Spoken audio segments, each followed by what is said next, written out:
Hello, everybody. Welcome to Rock, Paper, Hand Grenades. I'm Matt Connerton, and unfortunately, the Honorable Gary S. Hopper has an empty chair here. He is not feeling well, so Gary, if you're watching, hope you feel better. It's that time of year, cold and flu season, and all that fun stuff. I hate it. That's what I hate the most about winter is getting sick. He probably didn't bundle up, is my... Probably not. Right? Probably running around where, He's very reckless like that. He is, running around in the woods, taking a hot tub and running around his lawn in the woods, right? So, yeah. Poor Gary. It happens out there. It does, yes. And because Gary's not here, we also don't have the hand grenades. So I guess it's just, we got paper, I don't have a rock. I got a button here. Somebody left a random button. That's kind of odd. So, but with me is one of my favorite guests, the Honorable John Heichel. Hi, how you doing, Matt? Yeah, very good, very good. Good to see you. Good to see you. Yes, good to see you. You've been on this program a couple of times. I've been on this program a lot, yes. Yes. Plus, we spoke on Matt Connerton Unleashed. That was so much fun. I really enjoyed doing your shows on there, yes. Yeah, Really We'll Let It Large, Gone Global. Yeah. So we've... he laughs. So congratulations on it's a new term for you, and today, my third term. Today was the first day that we went in. We all got sworn in, and we all elected the state treasurer and the secretary of state. We all voted for them who they were going to be. The Speaker of the House. The Senate voted in their leadership, and so we're all done. We're all in. Excellent.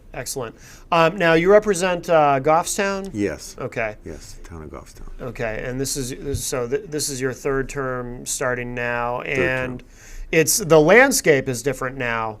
It is in the House. Yes, we were in a supermajority for the past 2 years. We had 297, I think, reps. To 103, but basically 300 to 100. Yeah. So we had that, and the people spoke up, and they said that you guys went overboard, or a lot of them went overboard. So we're going to remove a few of you and put the Democrats back in leadership. Yeah. Now, it's interesting to me that because you say so, some people went overboard. Is that in terms of what happened in the state, is it similar then to the dynamic that seemed to happen nationally?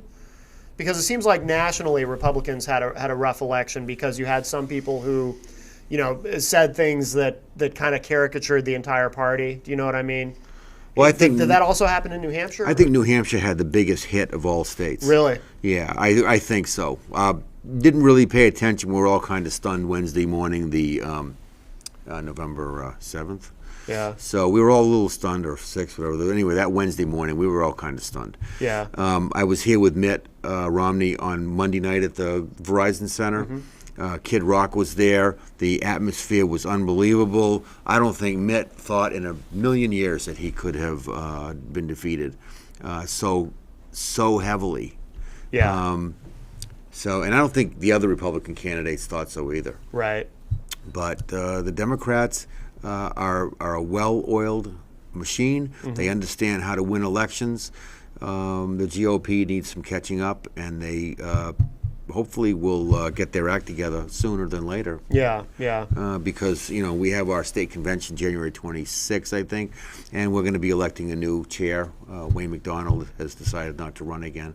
So a lot of dynamics, a lot of things are happening, but without the young vote, without the energetic Republicans, without the computer literate, without the ones that know how to deal with these social media outlets, we're going to be a party of the past here if we don't smarten up and get ahead with the times. Yeah. I'm happy to hear you say it that way because, I hear a lot of Republicans like yourself who are very honest about it and giving it a really honest assessment. And, of course, there's some Republicans who say, the Democrats stole it or whatever. But it's good to hear you, actually looking at it analytically and saying, well, this is why it didn't work out so well for us this time around.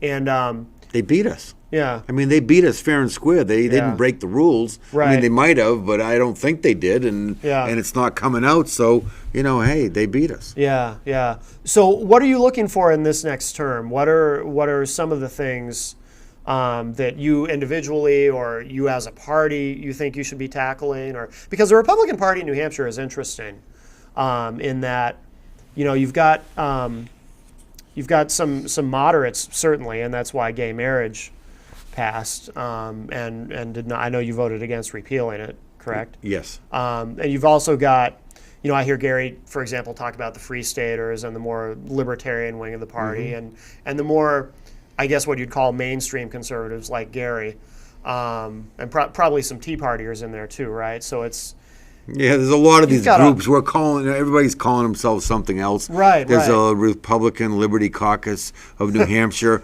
I'm not sure what they're made up of, but we're all Republicans, and we all fall under this umbrella. Yeah. The thing about Republicans that I think I can, if I could describe it, if I try to describe it to myself to justify who we are, Republicans seem to be free-thinking kind of people, entrepreneurial, kind of don't take orders very well, very independent. The Democrats tend to, in the House, I don't know about, outside the House, maybe that's different, but inside the House, they tend to vote together. They tend to stick together. They tend to listen to their leadership. They don't deviate from what they're supposed to do. Sure. And so if you've got half doing that and you've got a quarter and a quarter doing that, the half's always going to win. Right. And that's what I think happens consistently. Yeah. So I'm looking forward to working close with the Democrats. I mean, they're great people. There's a lot of them that are wonderful people, good friends of mine. Speaker Norelli, she saw me today and she came right over. Hey, John, how you doing? Shook my hand. She was, I like her. I mean, I've never had a problem with her. Sure. But I've never had a problem with most of the reps up there anyway. Right. So I'm looking forward to 2 years of some pretty interesting, exciting times. I mean, we're not going to win what they don't want us to win. Sure. Right? And then we're hoping that the Senate holds true to the Republican majority, the 13-11 majority that the Republicans have. But then that means that all Republicans need to stick together. And if the future is any indication of the past, that can be a challenge. Going to be a challenge. So there's some things that's going to happen, and Governor Hassan, we'll find out. I mean, she might not veto some of this stuff, and it could burden all of us with a substantial tax burden. But hey, they got voted in, so now let's pay. Right. If they want us to pay, we're going to pay. Right. I do want to remind everyone, if anyone has a question or a comment, 603-413-0223, or potentially a text, because some people are shy. Oh, not related to the show. 603-413-0223 if you have a question or a comment for our guest, the Honorable John Heichel. We were talking on Norman Friends at the end there about gambling, and you had some more to say about that. So I definitely want to continue that conversation, especially since I believe Governor Hassan, or Governor-elect, did she take office today as well? She's governor. Okay. Yes. Governor Hassan is also in favor of expanded gambling. Is that correct? I think so. I don't know. Yeah. I haven't really. Or that's the impression that I get. Or she hasn't said anything. She hasn't told me anything. Necessarily negative about it. But you are in favor of it, correct? I'm not against it. Yeah. I'm not against it for entertainment purposes. I'm not against it for, But again, I will say this over and over. If the many year kind of issue is we need it because we need jobs, and I'm here to tell you that jobs can dry up just as fast in casinos as they can in any other industry. And they have in Reno, and they have in Las Vegas, Really? and they have in Atlantic City. And, there are times when, you think that they're going to be great, but they're not. So That's interesting, because I think people have this idea that it's kind of this panacea for anything, any kind of financial struggle, or in terms of the budget that a state may be having. Oh, just open some casinos, right, and that's going to fix everything. Right, and it's not really that way. No. That's kind of a fantasy. I agree. That's what everybody always says. Like out in Oregon. I was out in Northern California, Oregon, this past September, and when I landed in Reno, I noticed I was literally the only one on the street. I mean, other than some panhandlers. Yeah. I mean, it was really weird. You walk through casinos, the whole casino was dark, just a couple tables open, and this was in Harrah's and Circus, and the big names out there. This Sure. was Reno. Sure. That's the kind of like the sister of Las Vegas, but still, there's a huge investment there. Yeah. It would be a ghost town without probably those casinos. And I'm looking around going, what's driving this economy? I'm still getting text messages and emails, come back to Reno, $25 a night specials. Wow. So No this kidding. is now 3 months later, 2 Yeah. or 3 months later, right? Yeah. So I'm going, boy, business doesn't seem like it must be improving. Right. So the fear is that, and then you talk to the hardcore gamblers that are in there that are probably from Reno, and they say, well, yeah, a new casino opened up on the reservation in Oregon. The new casino opened up on a reservation in Washington State. So everybody goes there now. Yeah. And so if you have a choice of flying into Reno or flying into Portland to go to a casino, they don't care where they are. They go to the bigger, better, newer casino Right. It with the makes better, sense. So, it doesn't necessarily. So we have these here, and then 10 years later, Vermont opens one, or, Right. and Right. then all of a sudden this one becomes a ghost town. Yeah. What do we do with these kind of things, And if I know politicians, like I know politicians, they'll anticipate that revenue and they'll take it out as far as they can and they'll have it spent. Mm-hmm. And then when it dries up and there's no more money left, they come crying and screaming and demanding that they have to levy more taxes on us. Right. So I don't support that feeling. I want to make sure when I make a decision that we're going to spend taxpayers' money, I am truly the steward of that money, and I will not allow it to be wasted on any pipe dream. I want to know that it's going to happen. Yeah. And if it's not a really safe kind of investment, I'd rather pass. And you had talked too about how you want there to be, I guess, not a closed system, but where more than one entity can hold a license in the state. Can you talk about that? Well, more than one license, absolutely. Yeah. I don't want a monopoly. I don't want one place in the state. I mean, if you get a place too far from Manchester, the potential is, we know that the racinos, the casino, the slot machines casinos, we know that they draw approximately a 50-mile radius. Mm-hmm. So if you put one at Rockingham Park, you're drawing from basically New Hampshire and southern Maine and northern Massachusetts. That's what they draw. Yeah. We know that full gaming facilities, resort destinations, draw from about a 150-mile radius. So that takes us up into northern Maine, northern New Hampshire, most of Vermont, and down into Connecticut area. We know that. We know that's true. So we've got to be careful that we're not building just one casino, because I don't think it's fair, and we don't want to draw all the entertainment dollars out of Manchester to go to Rockingham. I don't want to, or Salem, or wherever you want to put these casinos. And they're going to draw people, hopefully, but we don't want to draw all that entertainment money out of Manchester. Right. We want to keep Manchester as a thriving city, and we want to keep it that way. Right. I'm in Goffstown, right across the river. Sure. Goffstown is a very it's an important part of to Manchester, and Manchester is a very important piece to Goffstown, and so we need a very strong economy around here. And we don't want to affect Nashua's economy. They've got their own issues, being a border town. Mm-hmm. But I'd like to see more than one license in the state. Okay. And I would like to see. I don't mind seeing 2 or 3. But definitely not 1. Right. I'd like to ask you, as a small business owner, I'd like to get your take on what we need to do in New Hampshire to make it more business friendly, to attract new business. And we hear a lot about how, one of the things I've learned, let me put it this way, one of the things I've learned from doing this show is that this state is not as business friendly as I had always thought, because we hear a lot about the New Hampshire advantage.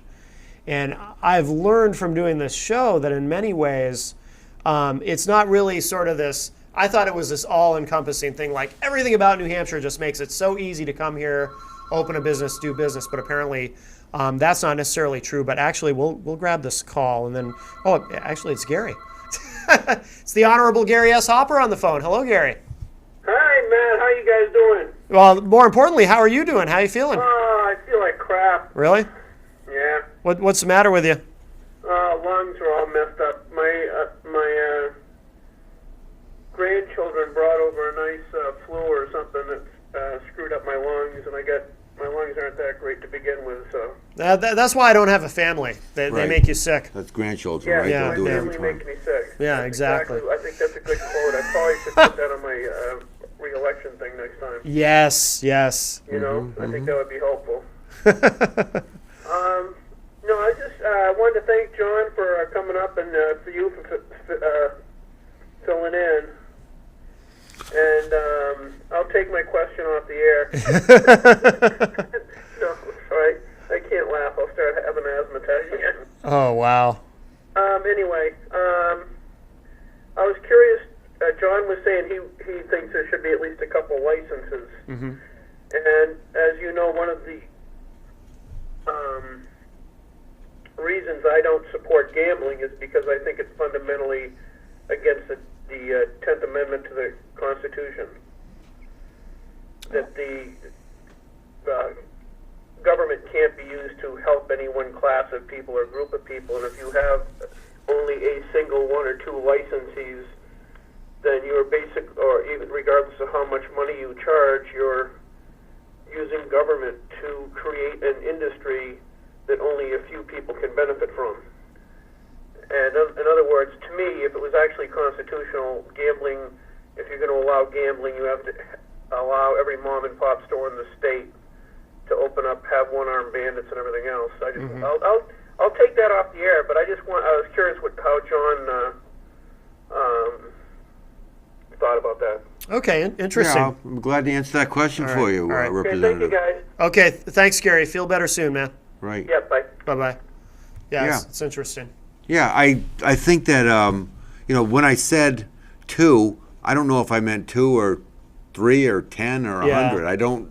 All I know is I don't want one. Right. I don't want just one, and that would be I think that would be a big mistake. But is he saying that his problem, I think it sounds like, too, part of it is the barrier of entry is so high because to get into this industry, because you have to, or to expand if you've already got casinos in other states. Obviously, you're like a Sheldon Adelson or something if you have that kind of money to even come in and open a casino. Right. Whereas if somebody wants to just, do a gambling night at their local restaurant or something, they would not be able to do that, at least under the current law, I guess. If they want to do a gambling night at the restaurant, they could do a nonprofit kind of thing. Yeah. If they want to do continuous gambling, again, I have to explore all of these different options. Sure. All I know is I don't want just one license. Yeah. Because I think the price tag I think it was $25 or $50 million for the application fee, and then. That's an expensive application fee. That's an expensive application fee, And what if you don't get it? Do you get a refund? Or if the politician's already spent that, Right, So right. where's that money go? Geez, I thought some colleges charge too much on their application fee. That's Yeah, well, that was they're big application fees. Yeah. And they were looking at $50 million, and then another $50 million for another location. Then there was a couple slot casinos that were less, maybe $20 million. Yeah. They were thinking about. I don't know the numbers. It was a year ago, but it might have been. Let's say it was $150 million. They thought they were going to raise just on application fees. yeah. Sounds like and then every year there'd be a renewal fee of several $1 million, Sure, $3 million sure. or 10, whatever. I mean, yeah. So I guess my answer would be, more. It's not far away from Gary, possibly. Yeah. It's just not one. I don't want a monopoly. I don't want one sitting in Rockingham or Seabrook or or Mount Washington. Right. All right, we have a caller on hold, Roland. Hi, Roland. Welcome to the show. Oh. Hello. Hello? Hi, Roland. There you are. Yeah, I'd like to talk about gambling. Yeah, go ahead. Okay. I'll tell you why I'm against it. As you know, Nevada has tons of gambling. California has lots of gambling. And Mohegan Sun, Foxwood. In fact, Mohegan Sun and Foxwood laid off quite a few people. But what I'm getting at is this. All those states that have lots of gambling, they're just as broke as all the other states. So how is it going to help out? They're just as broke, financial wise. Well, that is kind of what we were saying earlier too. It's not necessarily people view it as a panacea to any kind of budgetary problem that government has, and it's not that simple. And it, They've made it about the money, but it really shouldn't be about the money. Yeah. I mean, there's a lot of money to be made or lost, but we really should be thinking about what is going to bring more people into the state for tourism, what's going to keep our young people in the state for jobs instead of having them going other places. So there's a lot of other reasons that's why I consider other things. What's your name again? Norm, did you say? Roland. Roland. So, What Roland. do you think usually gambles? It's the people who can't afford it.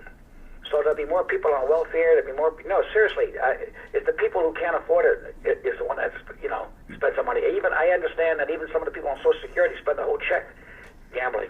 They do, So and I think it's a bad thing, to have gambling in New Hampshire. I don't disagree with you, Roland. We know that those slot machine places draw within 50-mile radius of their location.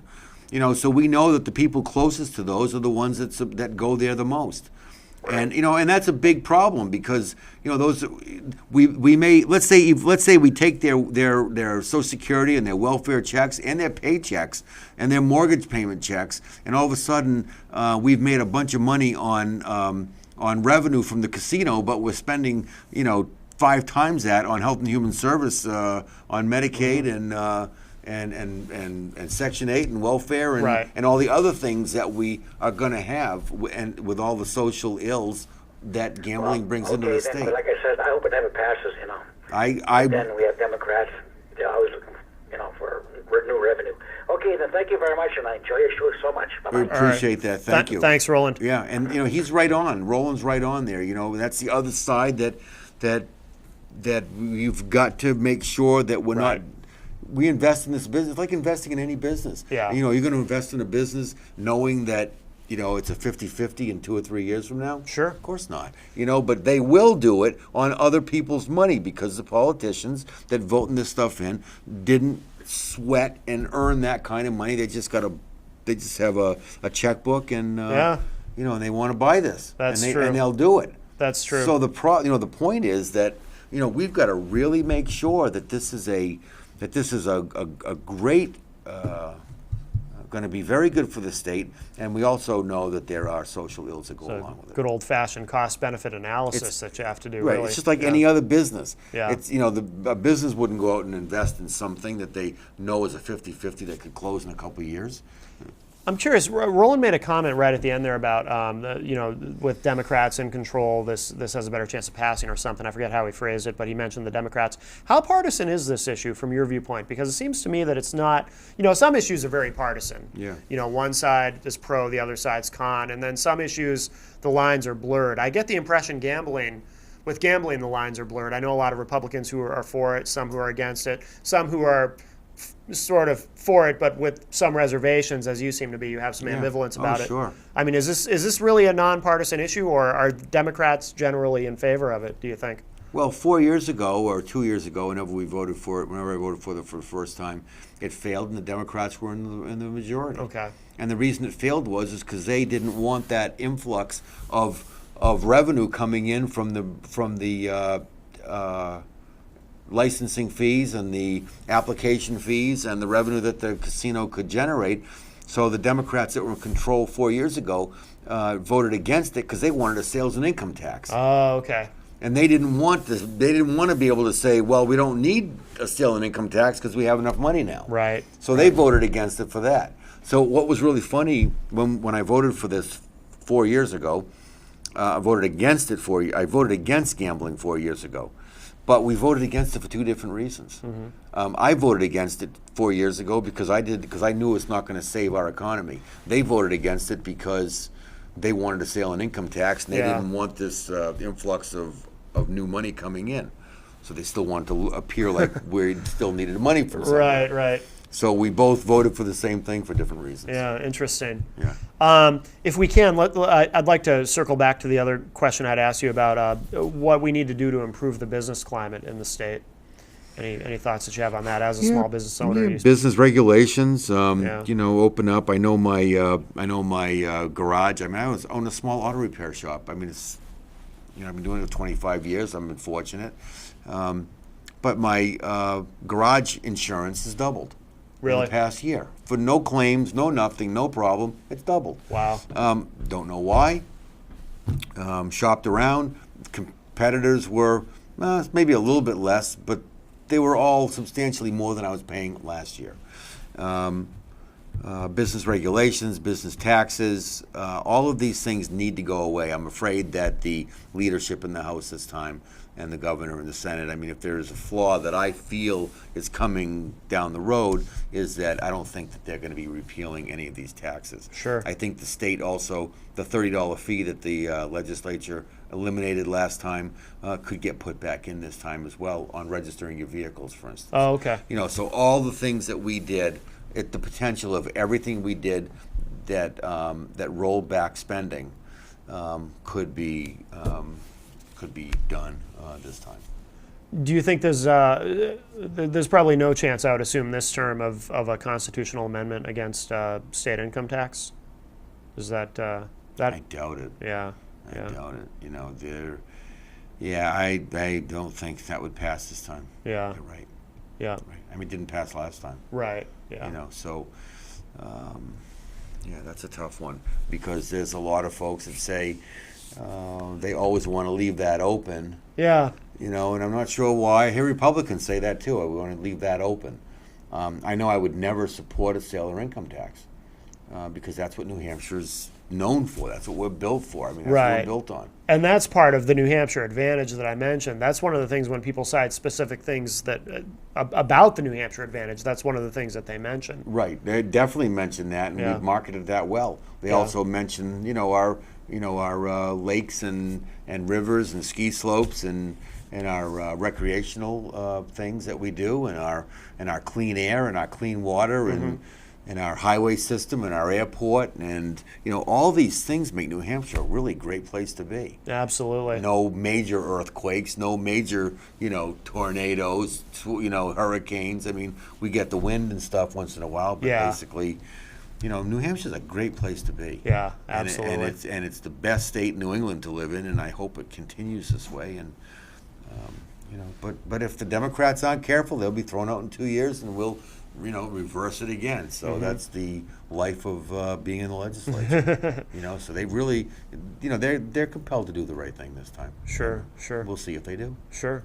What compelled you to get into politics? Did you ever hold any office prior to becoming a legislator? I was on the budget committee in Goffstown. I lived in Nashua for 25 years. I was never involved. I had a garage down there also. Yeah. And I had a taxi company and a nightclub and a restaurant and stuff. I had a few businesses down there, but I never really got involved with the political side of Nashua because I was too busy running my businesses. Yeah. When I moved to Goffstown, I felt compelled to become part of the community and to really. I enjoyed Goffstown right from the first time I moved here. So I ran for the budget committee. And you want to find out what happens in the towns, find out where the money goes. Yeah. And then that's the best way to find out what happens in the town. So anything in life, follow the money. It's always follow the money, right? Yeah. Because if there's no money, then there's no problem. Right. So I stayed on that for 6 years, and then sometime in 2008, I just said, well, I finished that, and I think I'm going to run for the House, and I put my name on it, and that was it. I won, and didn't know I was going to, didn't plan on it, but it was a good Republican year to run, so I tried it, and I won. And Goffstown's a good town for Republicans. It's always been. And then 2010, we had the landslide. I tried it again. I said, sure. I mean, that seems like it would be a good thing to learn. It's a great education. Yeah. I think everybody should try it at least once and find out whether they like it or not. Yeah, I often hear Gary say that as well. Yeah. It's amazing how fast the 2 years go by. Yeah. I mean, really, you go into that cycle, you go into the next cycle, and you're like, wow, another election's up. It's really, time really flies. Is it a big challenge, speaking of time, because you're obviously very busy Yeah. running your business, Oh, and yeah. then to, I mean, I'm also on the planning board in Goffstown. Oh, you I are? ran for the Okay. planning board, and I was fortunate enough a year and a half ago.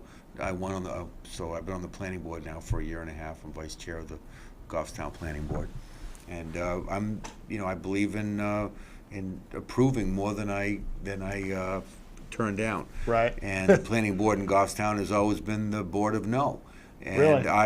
I said that when I was speaking to the group at the high school. I said, we're open for business, and frankly, I'm going to be looking to approve applications. I want things to happen. I want Right. Goffstown to expand in a planned, sort of controlled kind of way. Yeah. I don't want helter skelter, but I want the local officials that we elect can't stop spending money, so we need tax revenue from somebody, and it's better than sucking it out of everybody else that's already there. We might as well bring in some new revenue sources. The attitude that some have that they don't want that kind of growth, that they don't want to expand, as you said, the planning board of no. What drives that? What's going on there from their perspective, do you think? Because you see that everywhere. Right. There's always people who don't want anything new to open up for whatever reason. They don't want any development. I mean, since you've had to confront that so directly, where do you think that comes from?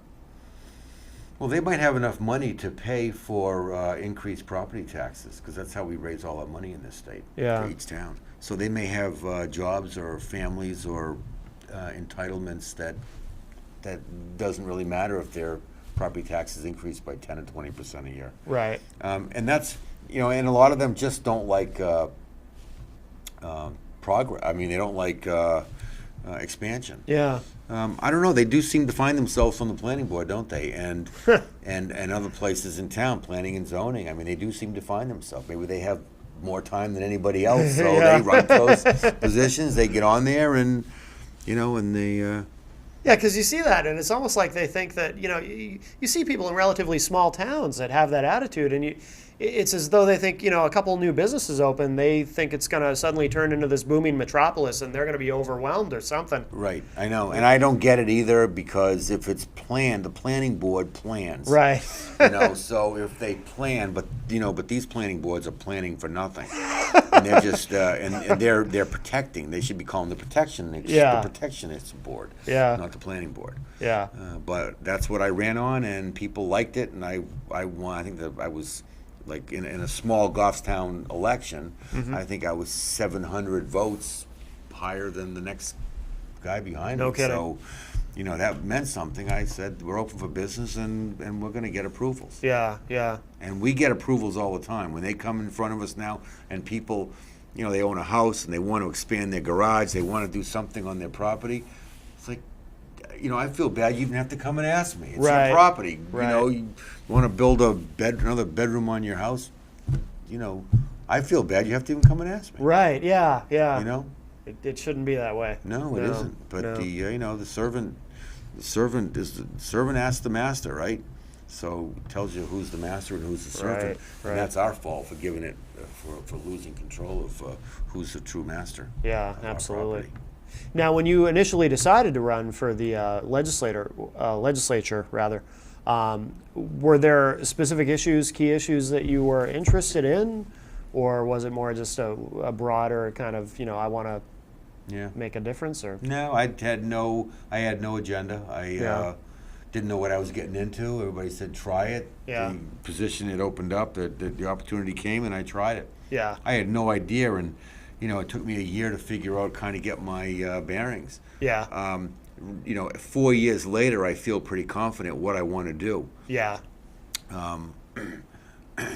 I happen to learn fast, as folks that's been there, 10, 20 years that may not have picked up things that Sure. that some others do. But the first year you can't possibly, if you've never been exposed to it, you can't possibly know what to expect. Sure. And the worst thing to do is try to sponsor a bill or get involved in something because you're way over your head your first year. Did that happen to you? No, I didn't Yeah, sponsor you a bill the avoided that, first yeah. year. Yeah, Yeah. I laid real low. I didn't even know, I knew I was in the Republican Party. I didn't know if I was with the House Republican Alliance, the Main Street, the real liberal Republicans. I kind of knew where I was, but as we'd vote and I started seeing the votes that I was making and thinking about the other people that were voting like me, I started to realize then I could physically see that I wasn't a liberal Republican. I was kind of a moderate, but I was fiscal conservative. Yeah. But and so what I've kind of come away with the legislature believing or knowing now is that they do basically two functions. One is they set money, they set taxes and revenue, and they create a budget for the state and they regulate behavior. I mean, those are the two basic things. You talk about marijuana, you talk about abortion, gambling, whatever it is. Those are all social issues, and those are issues that we regulate people's behavior. Right. Right. Live free or die, in a very limited sort of way. Sure. So, freedom has a lot of different definitions, and how free are we is a good question. I asked that Yeah. one time. One of the politicians running for office said, live free or die, and they keep live free or die, and live free or die, right? It's like a chant. Yeah, yeah. It's like a war chant, right? And, Yeah. and you go, well, how free are we really? I mean, Yeah, because it's easy to run around chanting a slogan without actually stopping to think about, well, what does it mean? yeah, what does it mean? How free are we? I mean, we've got statutes. You probably walk out your door, you might be breaking some kind of a statute. You might be. I'm Yeah. serious. Yeah. Oh, I yeah. hate to We had say George. that. We had George Lambert on last week talking about that, about Oh. repealing old laws and Right. Yeah. old God blue knows laws what. that don't make any sense. There's thousands. There's hundreds Yeah. of thousands. Yeah. That we don't even. But if somebody happens to be in the enforcement of a particular, enforcement of a particular agency, no matter what it is, but if they happen to be an enforcement side of any particular agency and they're looking out for, that particular thing and they catch you, you're not that free anymore. Right. Right. Exactly. So it's kind of like living in a minefield. Yeah. And sometimes you step on them and sometimes you don't. So, what surprised you the most? Is there one thing that really, really surprised you the most when you started as a legislator? What surprised me the most, I think, was because you get to see the real political sides of people. I mean, they say, well, how come we're so divided? I got to see the real extremes of the people. I mean, they were Really? people from like the farthest extreme left to the farthest extreme right. Yeah. And that's what I kind of realized, because out here, I don't see that. I don't know where you are, but because we don't talk about that. But in there, that's what we talk about. Yeah. We talk about where we see on these issues.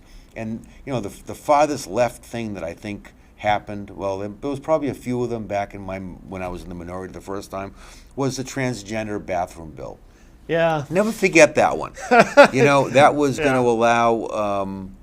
allow. And I don't want to bring up old stuff. I hate beating Sure. dead horses, right? Sure. To death. But I can't help but think about that, because a lot of the faces that got reelected are the faces that were supporting this kind of, far left agenda. And and probably when the rights come back in, the far right people are going to see familiar faces. Yeah. That got thrown out this time. Yeah. But this, for instance, that transgender bathroom bill that was going, and it passed in Maine, and Bangor or Orono is having this awful time. They're getting sued, from parents because No kidding. they wanted the school to have a separate bathroom for this student. Yeah. And basically the bill said that if you feel like you're not diagnosed from a doctor, you're not, you just feel like you are a different gender Yeah. today, then you just go use the different gender facilities. Yeah. And nobody can ask you, what are you doing in here? Right. Whether you're a man or a woman, what are you doing in here? Because they put that under the anti-discrimination laws that was going to create, now, it would be just as bad as discriminating for any other particular reason. And, we were really fearful that, somebody could use that to their advantage and follow your young, a man could feel like a woman and follow your children into the restaurant, into a place where you might not be. Right. And, we all thought how absolute whack this has to be. Right. And then, as Terry Speaker Norelli, I mean, she got down off the speaker stand and came and testified for that. Did she? For the few people that may have this disorder and the few legitimate people that might have this disorder, 5 or 10 or 15 in the state, you're gonna, when I saw her do that, I just said, I don't want to get so partisan, this early in the game because we have 2 years to get, to really, hammer at each other. But I remember when she did that, and as much as I like her, and I think she's probably an honor, she might be an honorable lady. I mean, I don't know her personally. I just know her through the legislature. I saw her do that, and that just lost a lot of that respect. And then I saw the other legislators that actually supported this bill. Yeah. I'm like, how can what are you thinking? Right. So it didn't pass here, thank God, because we would have been, every state building would have had a third bathroom. Yeah, it doesn't seem practical. But they're getting sued in Maine. I read about that up in Orono, and there's a parent up there. I remember when it happened, and now they were suing the school system because and now the parent is saying, hey, you need to put another bathroom in there for my kid because my kid doesn't know what it is, what he or she is. Yeah. I don't know. I mean, it just sounds like, and the running joke around the State House was, if that passes, then we'll all try that in the ladies' room and see how quick that gets repealed. Because, it probably wouldn't have gone over very well. Right. We had one that got elected in Nashua. Stacy Lawton was the name. Huh. It was a man, but it was transgender and stepped down, resigned, and didn't sent a resignation letter in and didn't come up and get sworn in today. Right. Is it real? I don't know if it's real, but we can't suit every situation for everybody. Right. Exactly. And at what expense is it? And it's not necessarily government's job to try. It's not government's job to drive, and it's because government is taxed. Government is us. Right. We are the government. Right. The government isn't this. The government it's a corporation, but we the people are the ones that control these corporations. But we continually give up those rights to that corporation and allow it to get more against us. So, you want a bathroom? I don't know. But I think that, going back to your original question, that extreme of that, to the right side, of I think probably abortion or something in there is one of those subjects that's a real passionate issue for some of the far right, some of the far right. Oh, absolutely, yeah. I can appreciate that side. I happen to be pro-life myself. Yeah. I'm a good Republican. It's tough to demand that everybody else feel the same way I do about pro-life. Right. But I wouldn't go out. I'm not. That's one of those tough things. But the Supreme Court has made that decision. Yeah. So we don't have to deal with it. Right. But there are parts of it that we do deal with. Sure, like parental notification and so forth. I support parental notification. I do too. I'm very much pro-choice, but I support 13, 14-year-old, gets, I think the parent should know about it, and I understand there are some parents that are going to be really upset. Well, yeah. We have a viewer who has texted us and said, I got to find the first one here. The American Psychological Association no longer recognizes transgenderism as a disorder, formerly called gender identity disorder. Right. This country needs to stop polarizing gender into a binary. It's not just male and female. I support the bathroom bill 100% because a lot of trans people are discriminated against with just the gender binary bathrooms. Well then buy one. Or, I mean, Right. why do we have to pay for those? Right.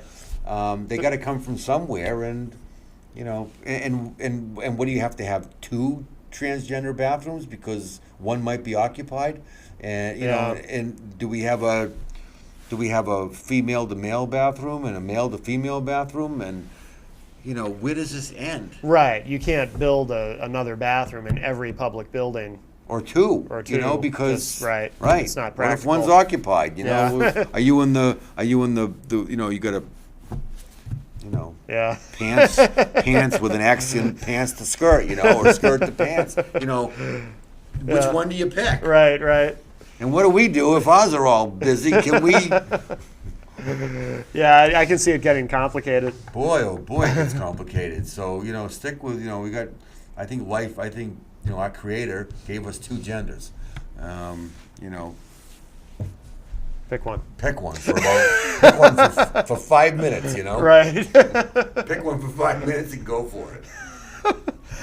Sorry about that. I appreciate the call. But Sure. back to Sure. it. Yeah. Let me ask you this: what's something you're most proud of? What's one of the legislative accomplishments that you're most proud of? Either something that you were involved in directly, or something that your party did or has done in the couple of terms that you've served already. Oh, well, boy, I've been part of an awful lot of really good legislation. I mean, Yeah. I gave a real hard fight to get grocery stores to sell liquor. I'm not going Yeah. there this year. I've thought of some other things that I think are equally, are important it didn't pass last year with the majority we had. I think the people out here were okay with it. But again, the legislatures, the lobbyists, the money, the liquor commission, the ones that lose $100,000 in wine, the ones that have this monopoly locked up tight, and they're very protective over their little domain or big domain. So all that. I think this year I'm kind of thinking of some other bills, and I put one in. I didn't put it in today. I'm going to put it in before Friday, and it's going to, one of those is those I'm getting requests to just stop using GMO foods in New Hampshire. Yeah. Genetically modified. Genetically modified. What's the O? What's the O? Genetically modified. I'll think of it Yeah. before the end of the show. I know what it is too, and I'm drawing a blank. But yeah. Yeah, well, yes. So, the other thing is, I'll choose, don't buy it. The problem is you don't know what you're buying, and we know that it's Right. not. We know that it's poison. Yeah. And we know that it's not good, but the problem is you don't know. There's no labeling system. They're starting a labeling system, organic, but then you read about organic and you go, okay, it might have been grown organic, but was it an organic seed? Where did all this come from? Was it ever tampered with? Right. Or is it certified pure that this breed of, seed was never chemically treated or whatever all the stipulations are of organic food. So, but I think that's a good place to start, especially corn. It's a major problem. We eat so much corn. We Yeah. use so much corn. And the people that grow it,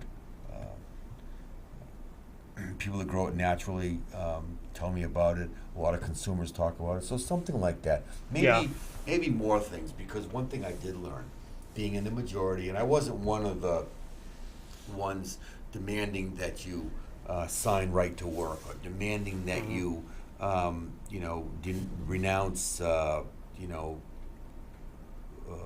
abortions, Right. or same-sex. I wasn't one of those, but there were in there. Yeah. On our side, but they're not there this time. Yeah. Right. A lot of them aren't. I think this time I've learned to come just a little bit more center and really try to take a few issues that people that I talk to and trust and are sincere and try to do something really good for the people out there this time, and not so much be that representative that that is very opinionated, can't change his mind. I can Right. change my mind. I have Right. no problem. And they unfortunately call it flip flopping, but I don't call it that. I call it changing your mind because Right. something else made more sense. Right.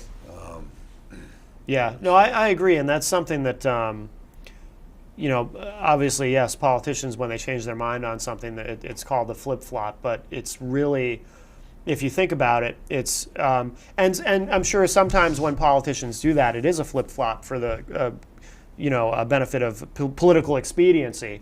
But I think too, I mean, sometimes people, I don't believe all the same things I did, say, 5 years ago. I've changed my mind on some things. Part of that is just being human and growing and assimilating new information and new data, and Right. it That's only makes intelligence, sense. Exactly, right? exactly. It's the ones that never change their mind no matter what, and Yeah, and it's that picture of just heading towards a wall or going over a dam or something, Yeah. Like, change your mind, right. change your course, you can do it. Yeah, You yeah. don't have to be stuck on one particular direction. So I don't personally, I don't care what anybody calls me. It's Yeah. if I'm a flip flop or whatever, I've been called that on some issues. Well, you did this one time, or you did that another time. Well, I learned something. So, Right.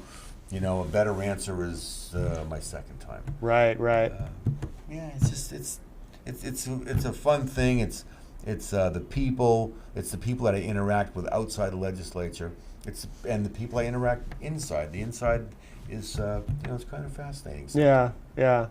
But there are things that I want to clean up, but for a different reason. I want to protect New Hampshire. I want to make sure that it survives and thrives and makes it better for business and makes it better for education. Public education is a big issue with me. I went through the public school system in Maine. I was fortunate, though, in our town that I grew up in, we had a school called Maine Central Institute that was a very prestigious semi-private school, and it turned out some great students. I mean, and we had that for our high school. Yeah. So we were very, very fortunate to have MCI. It would be like having Derryfield in your Sure, town. sure. That your public school students would go to, as well as tuition students. Right. Great advantage when that sort of thing happens. Yeah, education, absolutely critical. It's critical to the future of New Hampshire. Exactly, exactly. So education's a big deal. Of course, always less. I'd like to see less spending. I think we Yeah. spend plenty of money on Oh, yeah. stuff. That's what government's good at. Right. And that money, it all comes from our sweat equity. Exactly. That's all that is, because money is backed up by the full faith and credit of the American people. Yeah. So it's not backed up by gold. So you can't cash more gold in to create more money. You have to sweat more Exactly. to create more money. And you have to sign more contracts and more Yeah. mortgages and more notes and more, student loans. And every time you sign those notes get hypothecated 10 times sometimes, and billions and trillions of dollars get made from those signatures. Yeah. So, all of this stuff that really isn't substance for substance. But all I do know is that when they talk about raising taxes, and if they're not printing more money, then they're taking it out of our sweat. Exactly. And we're sweating more for Exactly. We got to start to wrap up, but before we do, is there a way that constituents can reach out to you online? You have a website or an email? Or My email is teachgolfeasy, TEACHGOLFEASY @AOL.com. And my cell phone is 860-7891. Or you can come over and stop by the shop. We'll have a coffee anytime. It's called Uptown Auto Repair, next to Dunkin' Donuts in Bernardville, across from the new Rite Aid. And Very I good. fix cars all day with my mechanics. I wear gloves and protect my hands, but I'm right there working with my mechanics. You're a every day. hardworking guy. You're a Type A personality, aren't you? You I- like to be busy. I like to be real busy. I can relate, Yes. yeah. Right. John Heichel, congratulations again on a new term. Thank you, Matt. And very good to have you here. Gary, hope you feel better. Hope to see you next week with your hand grenades. And I don't know who's coming on next week, but we'll find out together. John, thanks again. We'll see you all next week here on Rock, Paper, Hand Grenades.